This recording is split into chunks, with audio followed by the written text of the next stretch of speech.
It's 3 a.m. You're awake in your $2,000 bed in your luxury apartment, staring at the ceiling while your mind won't stop spinning. Tomorrow you have to present those numbers you've already memorized, attend those meetings that could have been emails, and fake enthusiasm for a project that, deep down, you know doesn't matter to anyone. Your bank account says you're successful. Your soul whispers that you're slowly dying. How did you get here? How is it possible that having everything you're supposedly supposed to want, you feel more lost than when you had nothing? This paradox isn't accidental. You're not a victim of bad luck or a personal existential crisis. You're experiencing what philosopher Marx called alienation, but in its most sophisticated and cruel version, golden alienation. Because it turns out the modern economic system has perfected the art of buying not just your time and energy, but something much more valuable, your connection to the meaning of being alive. Think about it for a moment. When you were a child, you had a direct relationship with the world. You built sandcastles and could see, touch, experience the result of your effort. There was a clear line between your action and its consequence, between your creativity and its manifestation. But now, in your well-paid job, you produce what exactly? Reports nobody reads? Strategies to sell products people don't need? Optimizations of processes that only exist to optimize other processes? You've entered what anthropologist David Graeber termed bullshit jobs. Jobs that pay well precisely because they produce nothing of real value. And here's the most sinister trap. The better they pay you, the more disconnected you are from your work's real impact. The gardener sees plants grow. The baker feeds their community. The teacher shapes young minds. But you, in your office, overlooking the sea, generate abstractions of abstractions, manipulate symbols that represent other symbols. And at the end of the day, you can't point to anything tangible in the world and say, I made this. Your work has become purely transactional. You sell your soul in exchange for money, but money can't buy back what you lost. The first dimension of this emptiness is disconnection from purpose. The best paid jobs are usually in sectors that honestly could disappear tomorrow without the world losing anything essential. Consulting, financial marketing, asset management, data analysis to optimize consumption. These are industries that feed on themselves, creating artificial value in economic bubbles that float disconnected from real human needs. When Carl Jung spoke of modern man in search of a soul, he was referring exactly to this. We've created a world where the most economically rewarded activities are the furthest from what makes us feel human. Imagine your life is a river. In its natural state, that river flows toward the ocean, carrying rich sediments that fertilize everything in its path. But in well-paid jobs, they've diverted your river into a closed circuit. You go round and round, generating movement that seems important, but you never get anywhere. You nourish nothing. You fertilize nothing. You just keep the machinery spinning. And what's most perverse is they pay you more the better you are at maintaining that illusion of purposeless movement. This disconnection manifests in symptoms you probably recognize. That sensation of acting your life instead of living it. That constant need to remind yourself why you do what you do. That strange guilt you feel when someone asks what you do for work, and you have to give a 5-minute explanation to make it sound important. Deep down, you know that if you disappeared tomorrow, your position would be filled by another person who would do exactly the same thing, and the world would keep spinning as if nothing had happened. The second dimension of emptiness is identity fragmentation. In well-paid jobs, you don't just sell your time, you sell your personality. You become a professional version of yourself that says the right things, smiles at appropriate moments, and expresses exactly the level of enthusiasm they expect from you. No more, no less. You develop what sociologist Arlie Hochschild called emotional labor, the constant management of your feelings to meet corporate expectations. But here's the problem.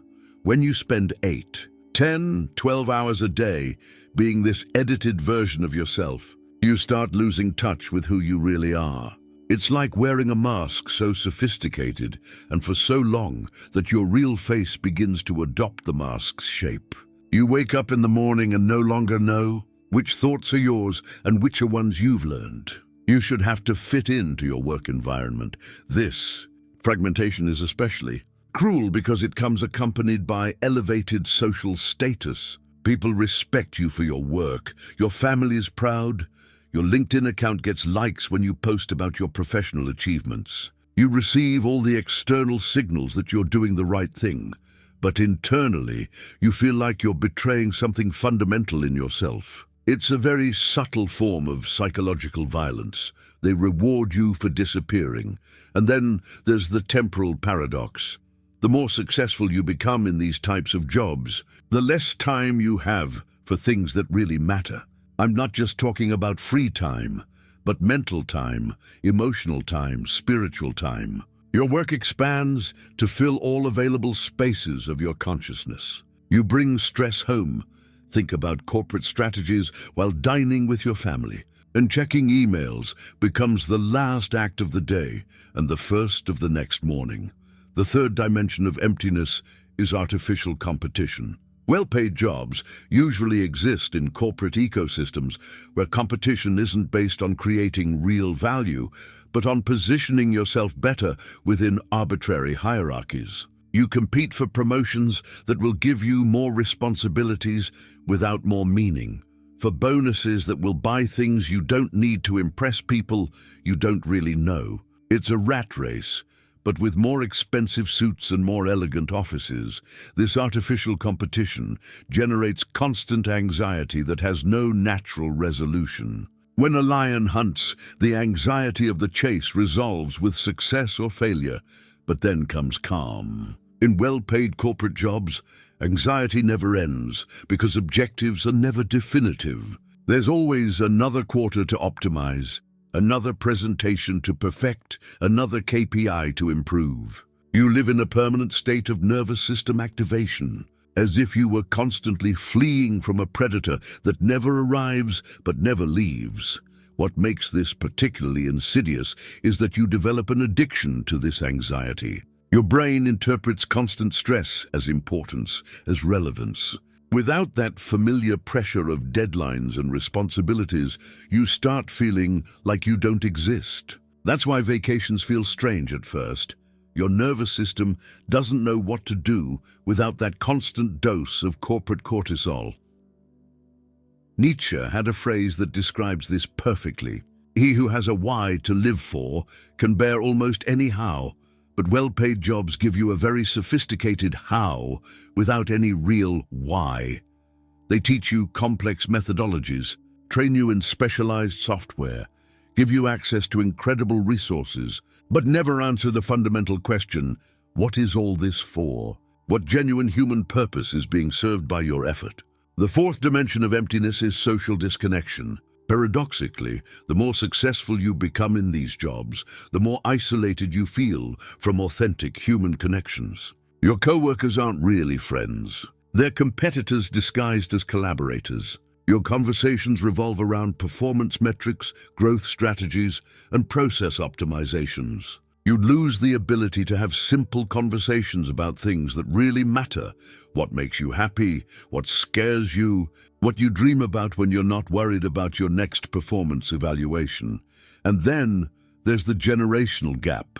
You work with people who have been in this system for decades, who have learned to find satisfaction in small achievements within structures that fundamentally make no sense. They look at you with a mixture of understanding and pity when you express doubts about the purpose of what they do.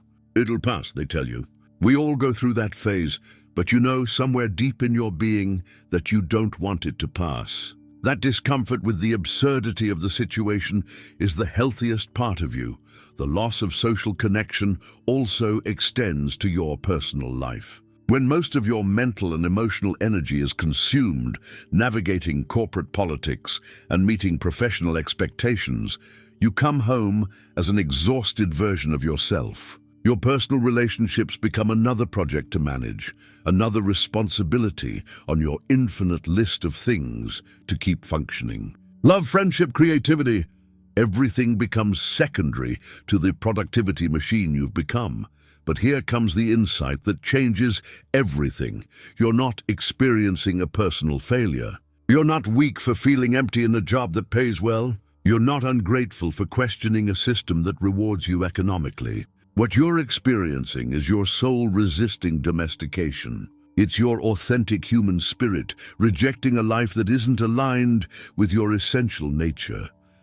Well-paid jobs are designed to be empty, precisely because emptiness is profitable. An employee satisfied with their work, connected to their purpose, isn't as easy to manipulate. They won't work overtime without questioning. They won't accept absurd responsibilities without protesting.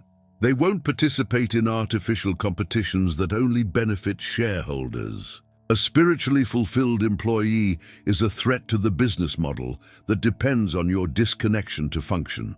That's why they pay you well, to compensate for the spiritual cost of what they're asking you to do. The high salary isn't a prize for your talent, it's anesthesia for your conscience. It's the price they pay so you don't ask uncomfortable questions, so you don't look for alternatives, so you remain in a state of resigned acceptance of a life that isn't really alive. But recognizing this doesn't mean you should quit tomorrow and live in a cabin in the woods. Real transformation requires something more sophisticated than dramatic escape. It requires reconnecting with parts of yourself that have been asleep, not for lack of opportunity, but for lack of conscious attention. The first part of this reconnection is reclaiming your personal purpose within the work you already have. This doesn't mean convincing yourself your corporate job is saving the world, but finding ways to be genuinely useful to the real people you encounter in your day-to-day. It might be helping a new colleague, simplifying a process that frustrates the whole team, or using your position to protect more vulnerable employees from arbitrary corporate decisions. It's not about changing the system from within, but about keeping your humanity active while navigating dehumanizing structures. Simultaneously, you need to develop what I'll call refugees of meaning, activities outside work where you can experience that direct connection between effort and result that your corporate job doesn't allow. It might be learning to cook, growing plants, writing, building something with your hands, teaching others, creating art. It doesn't matter what it is, as long as it allows you to see the tangible consequences of your invested energy. These refugees of meaning aren't hobbies to de-stress. They're laboratories where you rediscover who you are when you're not performing your professional role. They're spaces where you can experiment with versions of yourself that have been repressed by your job's demands. They're places where your soul can breathe. The second part of transformation is developing what Stoic philosophers called internal separation. The capacity to be in a situation without completely identifying with it. You can do your work well without your work defining you. You can fulfill your professional responsibilities without surrendering your identity in exchange. This requires conscious practice, but it's the difference between being a victim of your circumstance and being a free agent operating within temporary limitations. This internal separation isn't cynicism or emotional detachment. It's more like being an actor conscious of their role.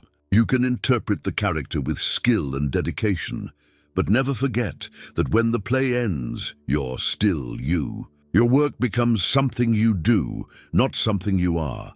The third part is cultivating strategic patience. Most people in well-paid, empty jobs experience desperate urgency to escape, but that urgency leads them to make impulsive decisions that leave them in worse situations. True freedom requires preparation, not just economic, but psychological and spiritual. Using your current time to develop real skills, authentic connections, and clarity about what you really value. This strategic patience allows you to use your current position as a springboard toward something better. Instead of seeing it as a prison you must escape from, you can use the resources your job provides to finance your transition toward a more aligned life. You can use the skills you develop to create value in areas you really care about. You can use economic stability to take calculated risks you couldn't afford from a position of desperation.